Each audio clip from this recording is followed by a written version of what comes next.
Marcus spent the weekend buried in documents. The dining room table disappeared under stacks of HOA records, property surveys, and legal precedents he'd printed from the county clerk's website.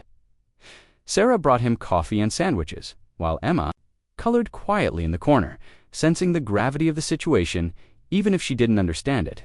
By Sunday evening, Marcus had assembled a case that would make any lawyer proud. The smoking gun came in the form of meeting minutes from 18 months ago. Board meeting number 147, dated February 15, 2024. Item 7, Henderson Pool application. The discussion was brief 3 sentences approving a project that violated the same setback requirements Marlene had cited for rejecting Marcus's proposal. But it was item 12 from the same meeting that made Marcus's blood boil. President Voss raised concerns about maintaining community standards as property values continue to rise. Board agreed to implement more stringent review processes for new applications. New applications, the ones that came after the established families, had already gotten their approvals. Marcus's phone rang. The caller ID showed his brother Kevin's. Name. "You sound like hell," Kevin said without preamble. "Sarah called me. She's worried about you." "I'm fine." "You're not fine. You're obsessing. It's a pool, Marcus." "There are other neighborhoods, other houses." Marcus rubbed his eyes. Kevin was a software engineer, practical to a fault. He'd never understood why Marcus cared so much about fitting in, about belonging somewhere. "It's not about the pool." "Then what is it about?" Marcus looked across the room at Emma, who was showing Sarah her latest masterpiece, a crayon drawing of a family swimming together. "It's about promises. It's about not letting them win." "Them, you know what I mean." Kevin sighed. "Marcus, I get it. I do. But sometimes you have to pick your battles. Is this really the hill you want to die on?" After Kevin hung up, Marcus sat in the quiet dining room, surrounded by evidence of systemic discrimination wrapped in legal language. His laptop screen showed the Whitmore, Kessler, and Associates website, a gallery of silver-haired white men in expensive suits, the kind of lawyers who specialized in keeping people like Marcus in their place. But Marcus had advantages they didn't know about. His MBA from Northwestern, his 7 years as a financial analyst, reading contracts and finding loopholes, and most importantly, his complete lack of anything left to lose. Monday morning, Marcus called in sick to work for the first time in 3 years. He drove to the county courthouse and spent 4 hours in the records department, copying property deeds, zoning variances, and construction permits for every house in Willowbrook Estates. What he found made him smile for the first time since. Friday, the Nakamura's pool house had been built without proper permits. The structure exceeded the square footage allowed for accessory buildings by nearly 30%. The Williamses' pool wasn't just too close to the property line, it was actually built partially on HOA common land, a strip of grass that belonged to the community. Most interesting of all was Marlene Voss's own property, her decorative water. Feature a fountain surrounded by an elaborate stone patio was actually a hot tub installation that had never been declared to the county assessor. She'd been dodging property taxes on the improvement for 6 years. Marcus drove home with a box full of ammunition and a plan that was either brilliant or completely insane. That evening, he called an emergency meeting with Sarah. "I want to build the pool anyway," he said. Sarah nearly choked on her wine. "Are you out of your mind? They'll sue us into bankruptcy. Let them try." Marcus spread the county records. Across the coffee table, "Look at this. Really look at it." He walked her through each violation, each unpermitted addition, each case of selective enforcement. Sarah's anger grew with every document. "This is fraud," she said finally. "It's worse than fraud. It's systematic exclusion wrapped up in legal language." Marcus sat beside her on the couch. "We can fight this, Sarah. We can win. And if we lose, then we lose, trying to do what's right instead of accepting what's wrong." Sarah stared at the papers for a long moment. "What about Emma? What if they make our lives hell? What if they force us to sell the house? What if we teach our daughter that some fights are worth having?" The next morning, Marcus called Dave from Aquadream Pools. "Dave, it's Marcus Chen. I want to restart the project. How soon can you break ground, Mr. Chen?" "I thought the HOA can go to hell." "How soon?" "Well, I had a cancellation yesterday. I could have a crew there Thursday morning. If you're serious about this, I'm serious." But Dave, I need you to do exactly what we discussed in the original plans. No modifications, no compromises. Build it exactly where we surveyed it, even without HOA approval, especially without HOA approval. Marcus spent Tuesday evening at Emma's school, volunteering for the PTA meeting. Not because he cared about the bake sale fundraiser, but because he needed witnesses. He made sure to mention the pool project to at least 6 other parents, all of whom lived in Willowbrook Estates. "We're so excited," he told Janet Morrison, whose husband served on the city council. "Emma's been dreaming about this pool all summer. The construction starts Thursday." Wednesday morning, Marcus took a personal day and drove to every local newspaper and TV station within 50 miles. He didn't mention discrimination or legal battles, not yet. He simply pitched a human interest story about a father building his daughter's dream pool for her 9th birthday. 2 stations showed interest. Channel 7's morning show agreed to send a crew Thursday afternoon to film the construction progress. That evening, Marcus sat Emma down for the conversation he'd been dreading. "Sweetheart, remember how Daddy said we had to wait for the pool?" Emma nodded solemnly. "Well, I changed my mind. The workers are coming tomorrow to start digging." Emma's shriek of joy could have shattered windows. She launched herself into Marcus's arms, covering his face with kisses. "Is it really happening? Daddy? Really? Truly? Really? Truly?" "But Emma, some of our neighbors might not be happy about it. They might say mean things or try to cause trouble. If that happens, I need you to remember something. We're not doing anything wrong. Sometimes adults have to stand up for what's right, even when it's hard." Emma nodded with the solemn intensity that only 8-year-olds could muster. Like superheroes. Exactly like superheroes. Thursday morning arrived crisp and clear. Marcus stood in his kitchen, watching through the window as Dave's crew unloaded their equipment. The excavator looked like a yellow dinosaur on his perfectly manicured lawn. His phone buzzed with a text from Sarah, who was at the hospital. "Last chance to back out. Are you sure about this?" Marcus typed back. Never been more sure of anything. At 8:47 a.m., the excavator's bucket bit into the earth for the first time. Rich, dark soil flew through the air, landing in neat piles around the growing hole. Marcus felt something unlock in his chest, a tension he hadn't realized he'd been carrying. At 9:15 a.m., his phone rang. "Mr. Chen, this is Marlene Voss. I'm standing in my front yard watching construction equipment in your backyard. I thought I made our position clear on Friday." "You did? I chose not to accept it. This is a serious mistake, Mr. Chen. The legal ramifications are my problem to worry about. Have a good day, Mrs. Voss." Marcus hung up and walked outside to watch the excavation. The hole was already 3 feet deep and growing. Emma would be home from school in 6 hours, and Marcus wanted her to see real progress on her birthday. Pool. At 10:30 a.m., a black Mercedes pulled into his driveway. Marlene Voss emerged wearing a cream-colored suit that probably cost more than most people's monthly salary. She was followed by a thin man in an expensive charcoal suit, the kind of lawyer who charged by the minute. Marcus met them at the edge of his property line. "Mr. Chen," the lawyer said, extending a manila envelope. "I'm Richard Whitmore from Whitmore, Kessler, and Associates. This is a temporary restraining order requiring you to cease all construction activities immediately." Marcus accepted the envelope without opening it. Temporary restraining orders require a judge's signature. County Courthouse doesn't open until 11 a.m., and Judge Brennan is in Sacramento this week for a conference. Judge Martinez doesn't hear emergency motions on Thursdays.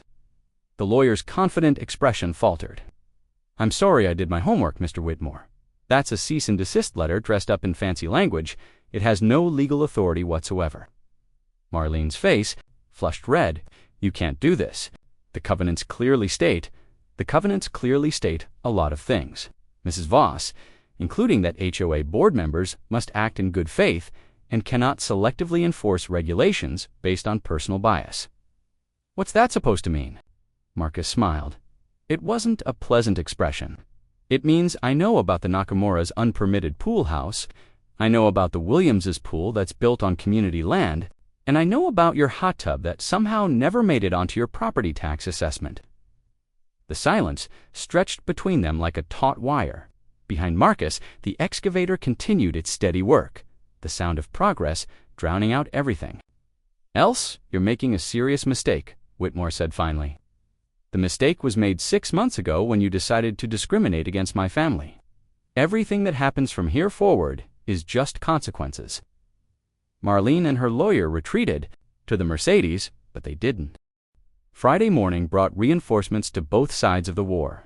Marcus woke to find 3 news vans parked along his street. Their satellite dishes pointed skyward like metallic flowers seeking sun.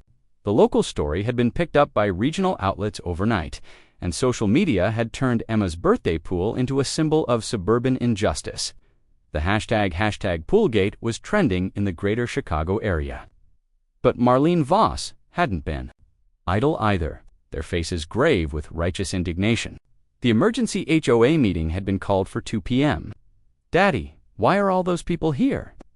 Emma peered through the kitchen window, her cereal spoon suspended halfway to her mouth. "Some people are interested in our pool project," Marcus said. "Carefully, remember what we talked about. Sometimes adults disagree about things. But you're still building my pool, right? I'm still building your pool." By 10 a.m., the concrete trucks arrived. Dave's crew worked with military precision, pouring the pool walls in sections, while news cameras captured every moment. Marcus had learned to give sound bites that played well on television.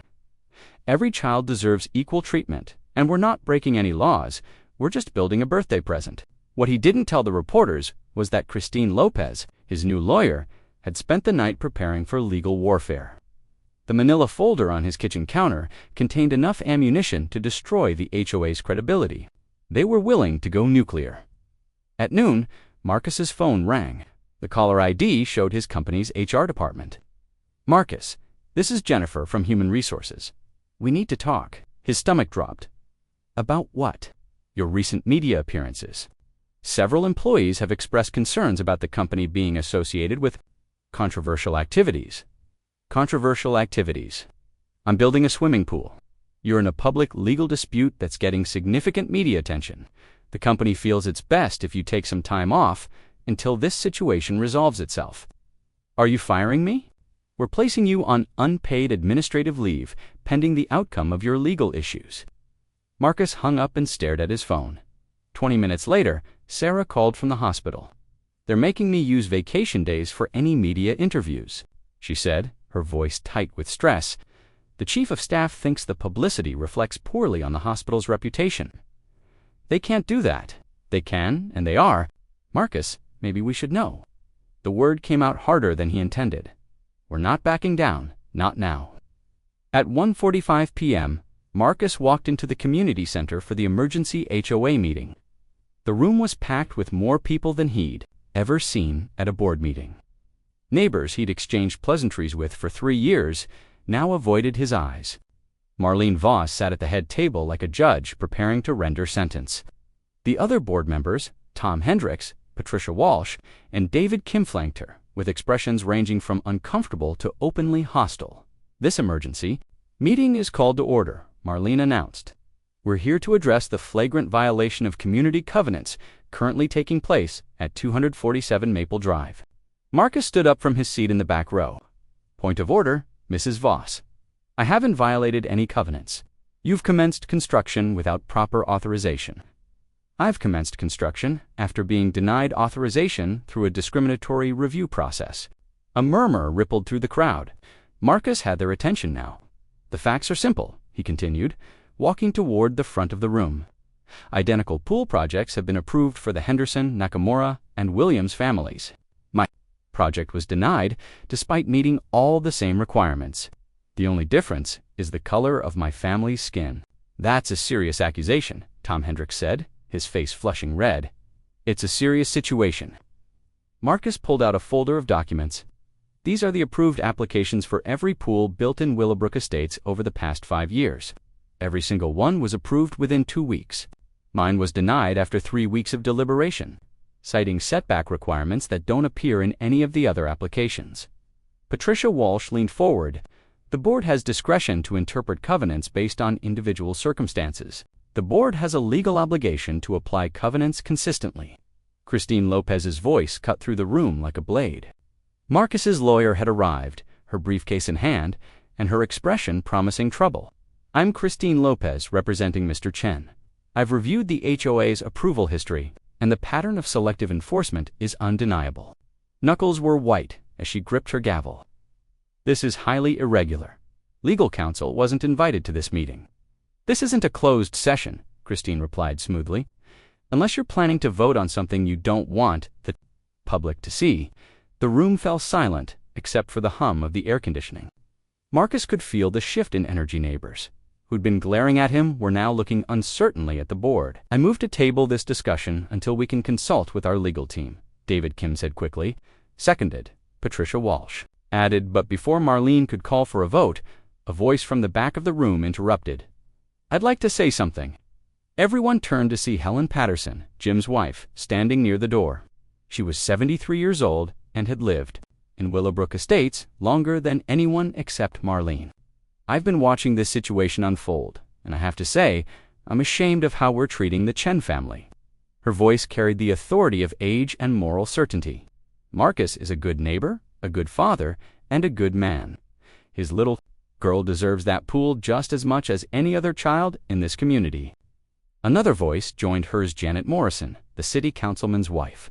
"Helen's right. This whole thing is embarrassing. We look like bullies picking on a family for no good reason." The momentum was shifting. Marcus could see it in the faces. Around the room, neighbors who'd been silent were nodding, whispering to each other, beginning to question the narrative they'd been fed. Marlene banged her gavel hard enough to crack it. "This meeting is adjourned. All construction must cease immediately or face legal action." But as people filed out of the community center, Marcus found himself surrounded by supporters. Jim Patterson clapped him on the shoulder. "Hell of a speech, buddy. About time someone stood up to her." Janet Morrison pressed a business card into his hand. "My husband wants to talk to you about running for the HOA board next year." Even David Kim, one of the board members, pulled Marcus aside. "For what it's worth, I voted against denying your application. But Marlene has the swing votes wrapped around her finger." By evening, the concrete had cured enough for the next phase of construction. The pool was taking shape. Local news crews captured Emma's reaction when she came home from school. Her delighted squeal when she saw the concrete walls rising from the earth. "It looks like a real pool," she exclaimed, running around the perimeter with her arms outstretched. Like airplane wings, that night, after Emma had gone to bed, Marcus and Sarah sat at their kitchen table with Christine Lopez, planning their next moves. "The good news is that public opinion is shifting in your favor," Christine said, reviewing her notes. "The bad news is that Marlene Voss is doubling down. My contacts at Whitmore, Kessler, tell me she's authorized them to file for an injunction." "Monday morning? Can they get it?" Sarah asked. "Maybe Judge Martinez is conservative, doesn't like disruption. But Judge Patel is assigned to emergency motions next week, and she's more sympathetic to civil rights issues." Marcus rubbed his temples. "What are our options? We can fight the injunction and probably win, but it'll cost time and money, or ... Christine hesitated. "We can go nuclear. What does that mean?" Christine opened her briefcase and pulled out a thick file. "I've been digging into the HOA's finances. 3 years ago, they took out a loan to renovate the community center. The loan application listed the property values for the entire development to justify the borrowing capacity. So they inflated the values by claiming that all the pool installations were properly permitted and approved. But according to the county records, half of them were never submitted for building permits. That's loan fraud." Sarah's eyes widened. "They could go to prison. Marlene Voss could go to prison. The other board members might face civil penalties. And the HOA could lose its nonprofit status, which would make everyone's property taxes go up significantly." Marcus stared at the file. Inside those pages was enough evidence to destroy not just Marlene's authority, but her entire life. Was more power than he'd ever held over another human being. "There's something else," Christine continued. "I found out why Marlene really doesn't want your pool built. She's been negotiating to sell her house to a developer who wants to build luxury condos.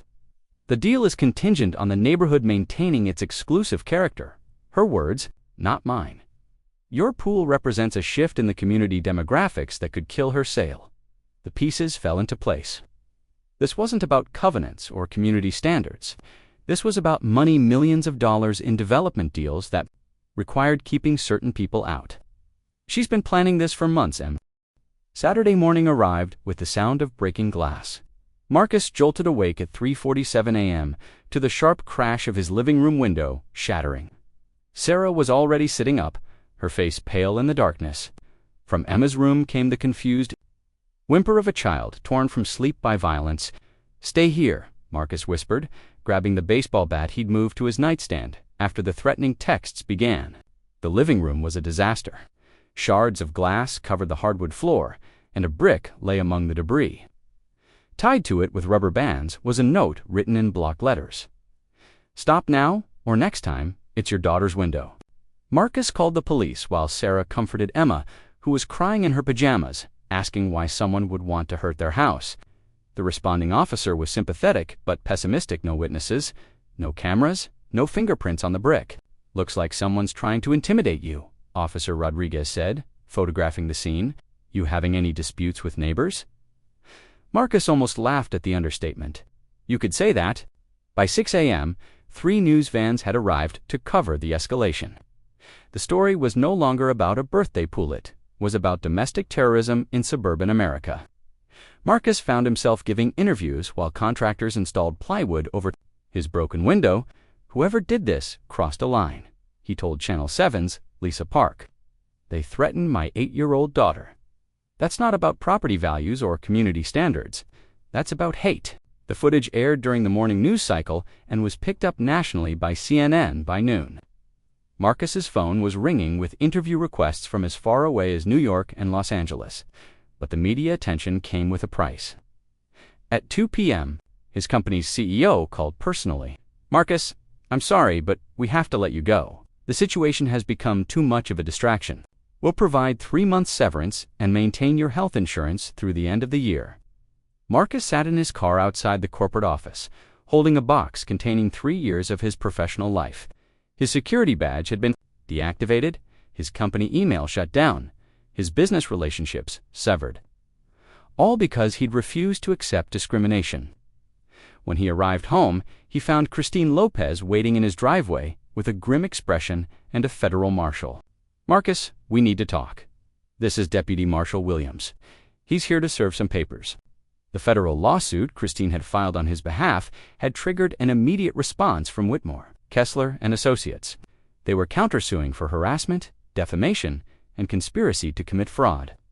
The damages they sought were substantial, enough to bankrupt Marcus's family permanently.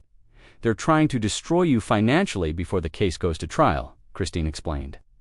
"It's a common tactic, bleed the plaintiff dry, so they can't afford to continue fighting, can they? Win, not on the merits, but they don't need to win. They just need to outlast you." That evening, Marcus stood in his backyard, watching Dave's crew install the pool's plumbing and electrical systems. The project was 60% complete, too far along to stop now, even if he wanted to. The rectangular hole in his lawn had become a symbol of defiance that hundreds of thousands of people were following online. Emma emerged from the house wearing her favorite swimming suit, the pink one with unicorns. "Can I try it out, Daddy?" she asked, pointing at the empty concrete. "Not yet, sweetheart. We need to wait for the water." "When will there be water?" "Soon. Very soon." What Marcus didn't tell his daughter was that he wasn't sure they'd still own the house when the pool was finished. The legal bills were mounting. His income had disappeared, and Sarah's hospital hours had been cut to part-time pending resolution of the family's legal issues. Sunday brought unexpected allies. The first arrived at 8 a.m. in the form of a convoy of pickup trucks filled with construction workers. Dave introduced them as volunteers from the local union hall who'd seen the news coverage and wanted to help. "Finish the pool for free. Nobody should have to deal with this kind of harassment for building their kid a swimming pool," said Tony Hernandez, a burly electrician with tears in his eyes. "My daughter's the same age as yours. This hits close to home." The second wave of support came via GoFundMe. Someone had started a campaign called Emma's Pool Defense Fund that had raised $47,000 from strangers across the country. The donations came with messages of support from parents who saw their own children's faces in Emma's story. But the most significant ally arrived at noon in the form of Maria Santos, AN, investigative reporter from the Chicago Tribune who'd been digging into HOA corruption across the metropolitan area. Mr. Chen, I've been investigating Marlene Voss and her development deals for 6 months, Maria said, settling into Marcus's living room with a recorder and a legal pad. Your case is just the tip of the iceberg. She spread photographs across the coffee table surveillance shots of Marlene meeting with developers, copies of bank records, emails between board members discussing demographic management strategies. Willowbrook Estates isn't the only community where this is happening, Maria continued. Voss has been consulting for 5 other HOAs, teaching them how to use covenant enforcement to control neighborhood composition. She's built an entire business model around legal discrimination. Marcus studied the photographs. In one, Marlene was shaking hands with a man in an expensive suit outside a downtown law office. In another, she was reviewing architectural plans, with 3 men who looked like developers. Who's the man in the suit? Marcus asked. Richard Blackwood, senior partner at Blackwood Development. They're the ones planning to buy her property and build luxury condos. The deal is worth $12 million, but only if they can guarantee the neighborhood will remain exclusive, meaning white, meaning expensive, which amounts to the same thing in their calculations. Maria's investigation had uncovered something even more damaging than Marcus had imagined. Marlene wasn't just a racist HOA. President Xi was the architect of a systematic program to maintain racial and economic segregation across multiple communities. I want to publish this story, Maria said, but I need you to go on the record. About everything that's happened, the threats, the vandalism, the financial pressure, all of it. Marcus looked through the window at his backyard, where volunteers were installing the pool's filtration system. Emma was outside with Sarah, carefully, painting a pool progress chart that showed how close they were to completion. If I go public with this, they'll come after us even harder, he said. If you don't go public with this, they'll keep doing it to other families. How many more kids should lose their birthday pools because their parents don't look like the neighbors? That night, Marcus made 2 phone calls that would change everything. The first was to Maria Santos. Publish the story. Use my name. Use Emma's name. Use whatever you need. People need to know what's really happening here. The second was to Christine Lopez. Filed the federal lawsuit. All of it the civil rights violations, the loan fraud, the conspiracy charges. I don't care what it costs or how long it takes. Marcus, if we do this, there's no going back. They'll try to destroy you completely. They're already trying to destroy me. At least this way, I'm fighting back. Monday morning brought the reckoning Marcus had been preparing for. Maria's story ran on the Tribune's front page under the headline, "The HOA Conspiracy: How Suburban Boards Use Legal Tactics to Maintain Racial Segregation." The article was devastating. It detailed Marlene's consulting business, the development deals, the systematic pattern of discrimination across multiple communities. It included quotes from former board members who admitted to being coached on how to deny applications from minority families without explicitly mentioning race. By 10 a.m., the FBI had announced an investigation into federal civil rights violations and mail fraud. By noon, 3 other families had filed lawsuits against HOAs that had hired Marlene as a consultant. At 2 p.m., Marlene Voss held a press conference outside the Willowbrook Estates Community Center. Flanked by lawyers and looking haggard, she denied all allegations and announced her resignation from the HOA board. Mr. Chen's accusations are baseless and defamatory, she read from a prepared statement. I have dedicated 15 years of my life to maintaining the quality and character of this community. I will not stand by while my reputation is destroyed by a disgruntled neighbor who refuses to follow established procedures. But even as she spoke, the lies were unraveling. Channel 7 had obtained recordings of board meetings where she'd explicitly discussed keeping the wrong element out. The GoFundMe for Emma's pool had reached 6 figures. And most damaging of all, Richard Blackwood had issued a statement canceling all development deals with HOAs under federal investigation. Marlene's $12 million payday had evaporated overnight. That evening, Marcus stood in his backyard watching the pool near completion. The concrete had been sealed, the plumbing tested, the electrical systems activated. Tomorrow, they would fill it with water. Emma ran up to him, still wearing her unicorn swimsuit. "Daddy, Mrs. Patterson says you're a hero. Are you really a hero?" Marcus knelt down to his daughter's level. "I'm just a daddy who wanted to build his little girl a swimming pool." Will the mean people stop being mean now? Marcus looked across the neighborhood at Tuesday morning. The water trucks arrived. Marcus stood at his kitchen window, coffee in hand, watching 20,000 gallons of crystal-clear water flow into the concrete shell that had consumed his life for the past month. Emma pressed her face against the glass beside him, her breath fogging the window as she whispered a countdown. 80%, 85%, 90%. The pool was scheduled to be ready for swimming by Thursday, Emma's 9th birthday. 3 news crews were positioned around the perimeter, documenting every gallon. The national attention had transformed a suburban swimming pool into a symbol of resistance that resonated far beyond Willowbrook Estates. At 10:47 a.m., Marcus's phone rang. The caller ID showed Christine Lopez's office. "Marcus, we have a problem. Judge Martinez issued an emergency injunction. All water must be drained immediately, and you're prohibited from completing any further construction." Marcus felt the ground shift beneath his feet. How is that possible? The FBI investigation. Martinez doesn't care about the FBI investigation. Marlene's lawyers convinced him that you're creating a public safety hazard by building without proper permits.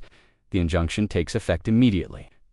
Through the window, Marcus watched Emma's face light up as the water level reached the shallow end steps. She was already calculating how many more hours until she could jump in.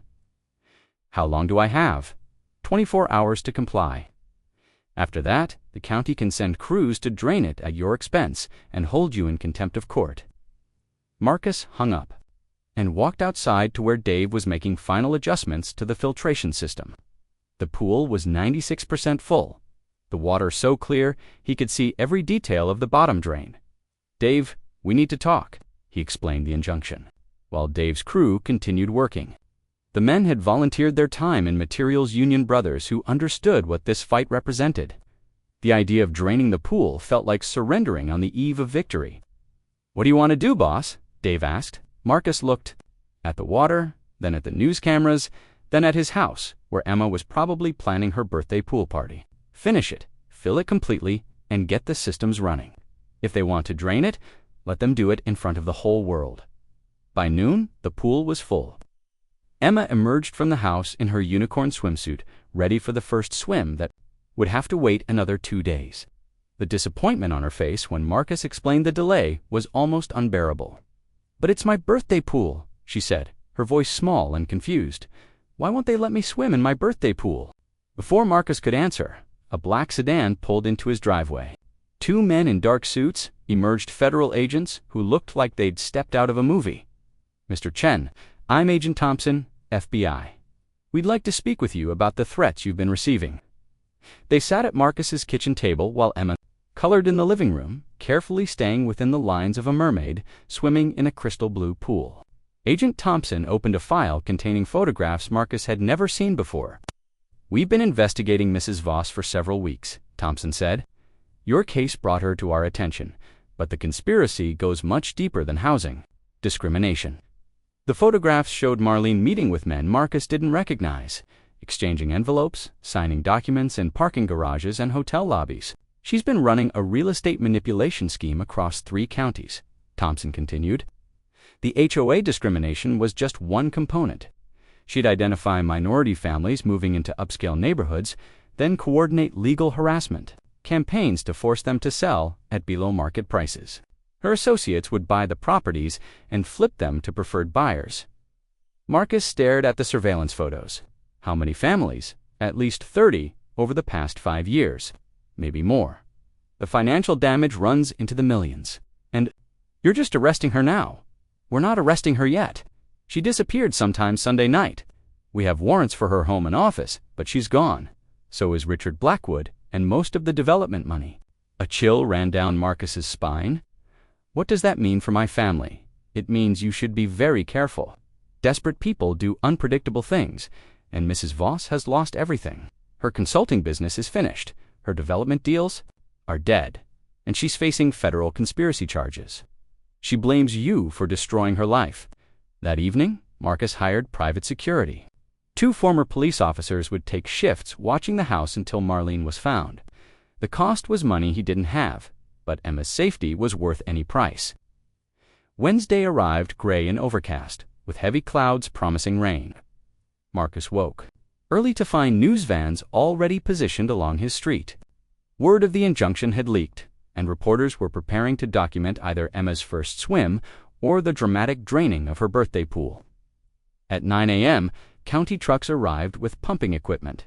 Marcus watched from his porch as workers prepared to drain 20,000 gallons of water and his daughter's dreams into the storm drains. But before they could begin, a caravan of cars pulled up. Helen Patterson emerged from the first vehicle, followed by dozens of neighbors Marcus barely knew. Jim Patterson carried a folding chair. Janet Morrison brought a thermos of coffee. Even David Kim, the former board member, arrived with his wife and teenage son. "What's happening?" Marcus asked Helen. "We're having a sit-in," she announced. "They can't drain the pool if we're sitting beside it." Within an hour, the gathering had grown to over 100 people. Someone brought a portable speaker and played music. Children ran around the yard while adults formed a human barrier around the pool. Emma moved among the crowd like a tiny celebrity, accepting birthday wishes and promises that her pool would not be drained. The county workers retreated to their trucks and made phone calls. The news crews captured everything, broadcasting live coverage of a suburban neighborhood's revolt against institutional discrimination. At 2 p.m., Christine Lopez arrived with an emergency motion to dissolve the injunction.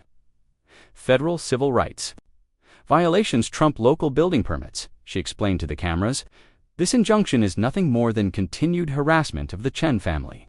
But even as the crowd celebrated each small victory, Marcus couldn't shake his anxiety about Marlene's whereabouts. She'd built her life around control and power, and both had been stripped away. People like that didn't simply disappear, they planned comebacks. Wednesday night brought the storm the clouds had promised. Rain lashed against Marcus's windows, while lightning illuminated the crowd of neighbors who'd refused to leave. Die-hard supporters had set up tents around the pool, determined to maintain their vigil until morning. Marcus was checking the locks on his doors when headlights swept across his living room. A car had pulled into his driveway, not one of the news vans or supporter vehicles, but a dark sedan with tinted windows. Through the security peephole, Marcus saw a figure in a raincoat approaching his door. The private security guard was making his rounds in the backyard, leaving the front of the house unwatched. The doorbell rang. Marcus's hand was on his phone, ready to call 911, when the figure lowered her hood. It was Marlene Voss, soaked from the rain and looking 20 years older than she had a week ago. "Mr. Chen," she called through the door. "I need to speak with you, please." Every instinct told Marcus not to open that door. But something in her voice, defeat, desperation, maybe even genuine, remorse made him hesitate. "What do you want?" "Marlene, I want to end this. All of it, before someone gets hurt." Marcus opened the door, but kept the chain engaged. Through the gap, he could see Marlene's face clearly for the first time in days. She looked broken, hollow, like someone who'd lost everything that mattered. "The FBI is looking for you," he said. "I know, that's why I'm here." She held up a manila envelope. "This contains everything: bank records, email communications, contracts with developers, instructions I gave to other HOA boards. All of it. Why are you giving this to me?" "Because you won." Her voice was barely audible over the rain. "You destroyed my life, my business, my future. Everything I worked for is gone. The least I can do is make sure the other families get justice too." Marcus studied her face, looking for deception or threat. But all he saw was exhaustion and defeat. "There's something else," Marlene continued. "Tomorrow is your daughter's birthday. She deserves to swim in that pool. I'm going to call my lawyers and withdraw the injunction." "What's the catch?" "No catch. I'm done fighting. I'm going to turn myself in to the FBI tomorrow morning. But first, I wanted to see the pool that cost me everything." Against his better judgment, Marcus unchained the door and stepped onto the porch. Marlene walked beside him toward the backyard, where the crowd of supporters huddled under tarps and umbrellas, maintaining their vigil around Emma's pool. The water gleamed black under the storm clouds, reflecting the security lights that bathed the scene in harsh white illumination. It was beautiful and surreal, a suburban swimming pool that had become the center of a national civil rights battle. "She's going to love it," Marlene said quietly. "Yes, she is." They stood in the rain for a moment, two neighbors who destroyed each other over a hole filled with water. Then Marlene handed him the envelope and walked back toward her car. Mrs. Voss, Marcus called after her, "For what it's worth." Thursday morning dawned clear and bright, as if the storm had washed away all the darkness that had plagued Willowbrook Estates for the past month. Marcus woke to find Emma, already dressed in her unicorn swimsuit, standing at the kitchen window, and staring at her pool with the intensity of a pilgrim viewing a holy sight. The water sparkled in the early sunlight, perfectly clear and inviting. "Is it really my birthday, Daddy?" she asked without turning around. "It's really your birthday. Sweetheart and I can really swim in my pool today." Marcus checked his phone. Christine had texted at 6 a.m. Injunction officially withdrawn. "Pool is yours. Happy birthday to Emma. You can really swim in your pool today." Emma's squeal of joy brought Sarah running from the bedroom, still in her robe, laughing and crying. At the same time, the three of them stood at the window, watching the sun turn the pool into a mirror of liquid light. By 8 a.m., the birthday party had begun without any formal invitation. Neighbors arrived with casseroles and lawn chairs. Someone brought a birthday cake decorated with a swimming pool made of blue frosting. The news crews filmed everything, documenting the moment when a 9-year-old girl finally got to enjoy the pool that had sparked a national conversation about justice and equality.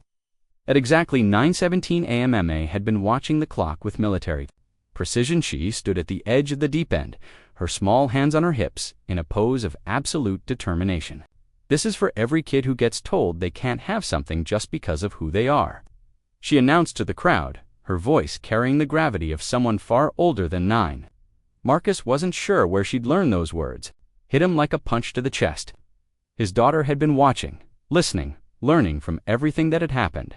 She understood, in her 9-year-old way, that this was about more than just swimming. Emma took 3 steps back, ran forward, and launched herself into the air with a cannonball that would have made Olympic divers proud. The splash soaked everyone within 10 feet of the pool, and the cheer that erupted from the crowd could probably be heard 3 neighborhoods away. When Emma surfaced, her grin was so wide it seemed to split her face in half. "It's perfect, Daddy.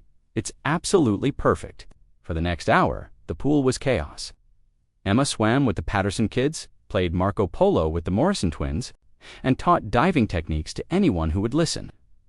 The water that had been the center of so much controversy was finally serving its intended purpose, making children happy. At 11 a.m., Marcus stepped away from the celebration to take a phone call from Agent Thompson. "Marlene Voss turned herself in this morning," the FBI agent reported. "She brought enough evidence to convict half the real estate industry in 3 counties. Your family's ordeal helped us crack the biggest housing discrimination scheme we've seen in years." What happens now? Now she cooperates fully with our investigation in exchange for a reduced sentence. The families who are harmed will have a chance to seek compensation, and hopefully other HOAs will think twice before trying something like this again. Marcus hung up and returned to the party, where Emma was demonstrating her underwater tea party technique to a circle of fascinated adults. The sight of his daughter's joy, finally unleashed after weeks of uncertainty, made everything they'd endured worthwhile. At noon, an unexpected guest arrived. David Kim approached Marcus hesitantly, holding an envelope and looking deeply uncomfortable. As the former HOA board member who'd witnessed Marlene's discrimination firsthand, he'd been conspicuously absent from the neighborhood's show of support. "Marcus, I owe you an apology," he said. "I knew what Marlene was doing was wrong, but I was too much of a coward to stand up to her. You voted against denying my application. That wasn't enough. I should have done more. We all should have done more." David handed him the envelope. "This is my resignation from the HOA board, along with a formal statement detailing everything I witnessed. I want to make sure this never happens to another family." Marcus opened the envelope and scanned the document, a detailed account of Marlene's discriminatory practices. Written by someone who'd been in the room when the decisions were made, it would be valuable evidence in the various lawsuits that were sure to follow. "Thank you," Marcus said. "This takes courage." "No, what you did takes courage. This is just common decency, about 6 months too late." At 2 p.m., the crowd began to thin as people returned to their normal Thursday routines. But Emma remained in the pool, determined to make up for every minute she'd been denied access to. Her birthday present, she floated on her back, arms spread wide, staring up at the cloudless sky. "Daddy, will you swim with me?" she called. Marcus hadn't planned to swim.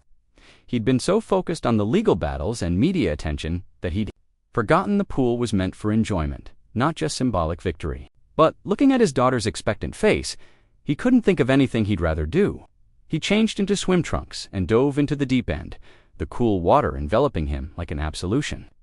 When he surfaced, Emma was already swimming. Toward him, her strokes confident and strong. "Race you to the shallow end," she challenged. They swam together, father and daughter, in the pool that had cost them everything and given them everything in return. The water didn't care about property values or community standards or racial demographics. It just held them up, crystal clear and perfectly neutral, the way the world should be. As the sun began to set, painting the water gold and orange, Sarah joined them for one final swim of Emma's birthday. The three of them floated together in the center of the pool, holding hands in a circle, watching the first stars appear in the darkening sky. "Was it worth it?" Sarah asked quietly.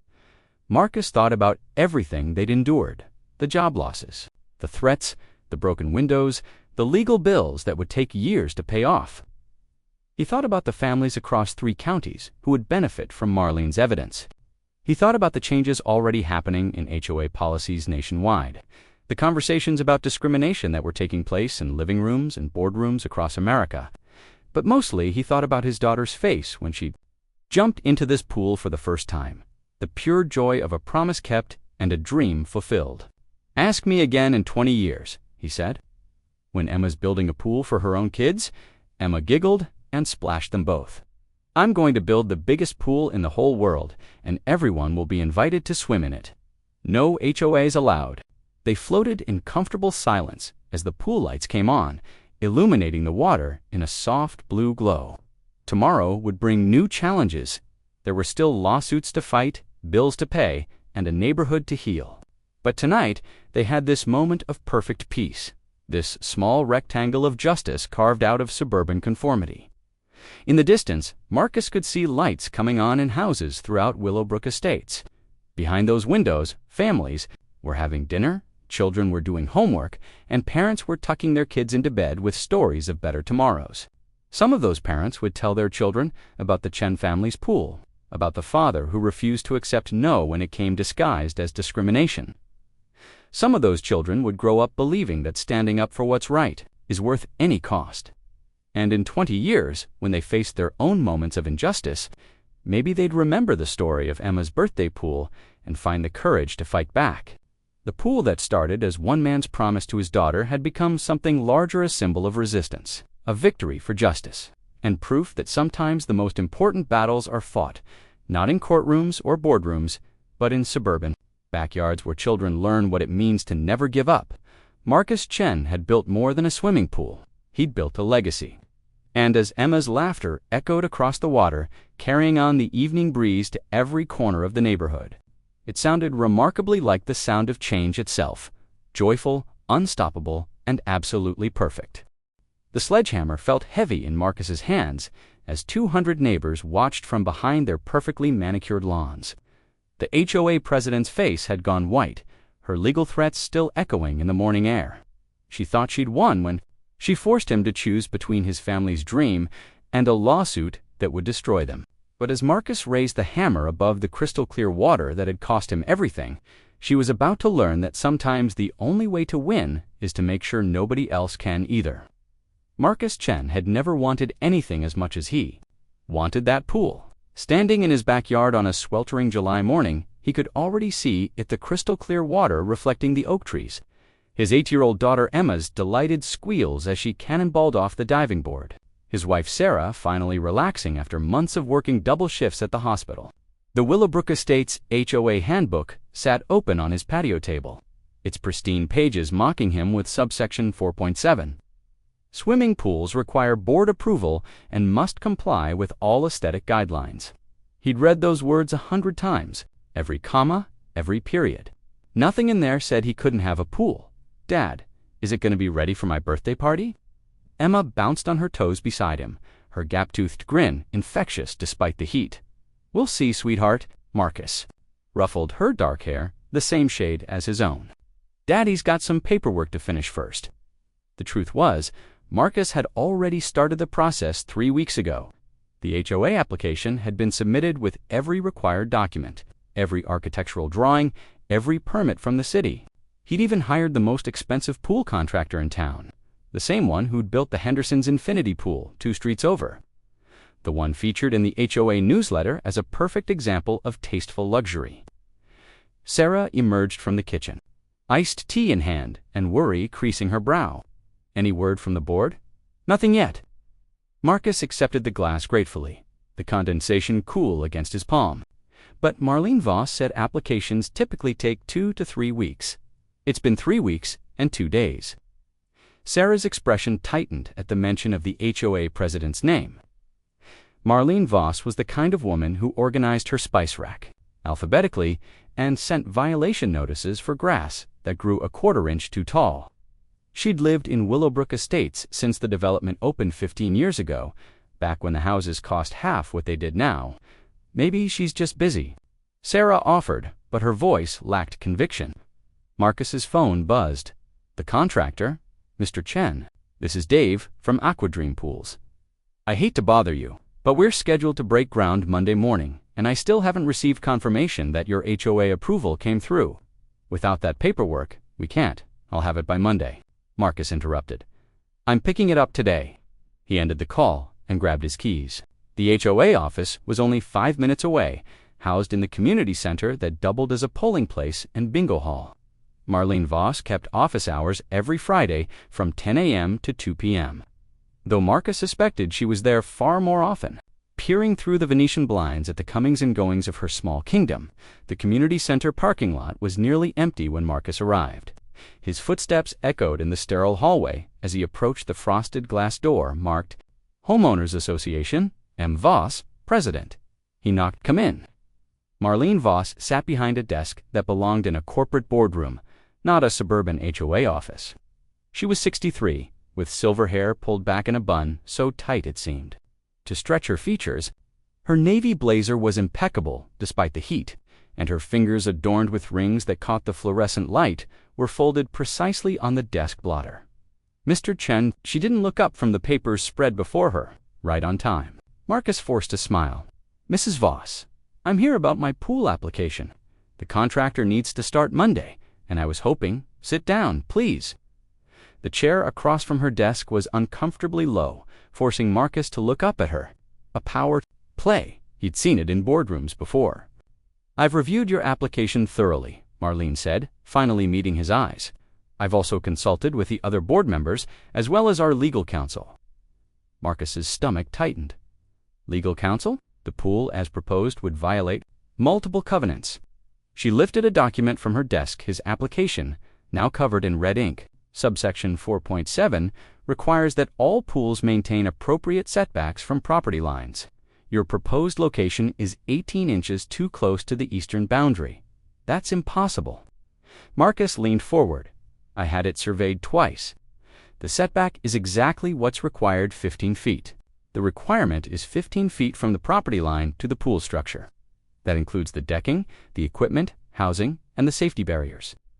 Marlene's voice remained steady, almost bored. Your plans show the safety fence at 13 feet, 6 inches from the eastern boundary. Marcus felt heat rise in his chest. The fence isn't part of the pool structure. It's a safety feature required by state law. Nevertheless, it's included in our interpretation of the covenant. Then I'll move the whole thing 6 feet west. Problem solved. Marlene's smile was razor thin. I'm afraid that creates a new problem. The revised location would place the pool within the required setback from your house. Subsection 4.7.c clearly states you're making this up as you go along. The words escaped before Marcus could stop them. The temperature in the room seemed to drop 10 degrees. Marlene Voss set down his application with deliberate care. Mr. Chen, I understand you're disappointed, but the covenants exist for a reason. They protect property values and maintain the character of our community. Surely you can appreciate that. Marcus stood up, his chair scraping against the linoleum. The Hendersons have a pool. The Nakamuras have a pool. The Williamses have a pool. All of them are closer to their property lines than mine would be. Those installations were approved under different circumstances. What circumstances? Marlene's pause lasted just a beat too long. The board has the discretion to approve or deny applications based on the overall impact to the community. In your case, we feel the proposed pool would set an undesirable precedent. An undesirable precedent. Marcus repeated the words slowly, tasting their bitter edge. And what precedent would that be? I think you know. The air conditioning hummed in the silence that followed. Marcus stared at the woman across the desk, at her perfectly composed expression, at the small American flag pin on her blazer lapel. He thought about the Hendersons' infinity pool, the one that had cost more than Marcus made in 2 years. He thought about the Nakamura's pool house, complete with a bar and outdoor kitchen. He thought about the Williams' pool, which actually did violate the setback requirements.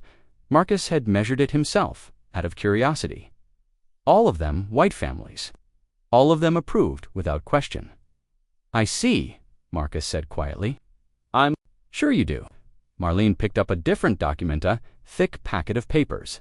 This is a cease and desist order. If you proceed with construction without proper approval, the HOA will have no choice but to pursue legal action. The covenant violations could result in fines of up to $500 per day, plus all legal fees and court costs. Marcus took the packet with numb fingers. The letterhead belonged to Whitmore, Kessler, and Associates, the kind of law firm that charged $600 an hour to write threatening letters.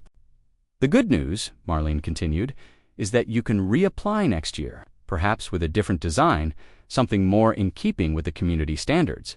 Next year, Marcus's voice sounded foreign to his own ears. The board meets quarterly. The next meeting is scheduled for October, but the application deadline for that session has already passed. You'd need to submit by January 15th for the April meeting. April, Emma's birthday, was in August. She'd be 9 years old before they could even reapply. Marcus folded the cease and desist order and slipped it into his back pocket. Thank you for your time, Mrs. Voss, of course, and Mr. Chen. She looked up at him with those cold blue eyes. I do hope you'll remember that we're all neighbors here. We all want what's best for Willowbrook Estates. Marcus drove home in silence. The legal papers, burning like acid in his pocket, he found Sarah in the kitchen, preparing lunch for Emma, who was coloring at the breakfast table. How'd it go? Sarah asked, without looking up from the sandwiches she was making. Marcus pulled out the cease and desist order and set it on the counter. Sarah read it twice, her face growing paler with each word. They can't do this, she whispered. They can, and they did. Emma looked up from her coloring book. Is something wrong? Marcus and Sarah exchanged a look over their daughter's head. How do you explain to an 8-year-old that her birthday pool isn't happening because some people think your family doesn't belong in their perfect neighborhood? Nothing's wrong, sweetheart, Sarah said, her voice steady despite the tremor in her hands. Keep coloring. But Marcus was already walking toward the back door, his phone in his hand. He dialed Dave from Aquadream Pools. Dave, it's Marcus. Chen, cancel the Monday start date. I need to figure some things out. Mr. Chen, I hate to say this, but if we don't start Monday, we'll have to push you back to September. We're booked solid through August. I understand. And there's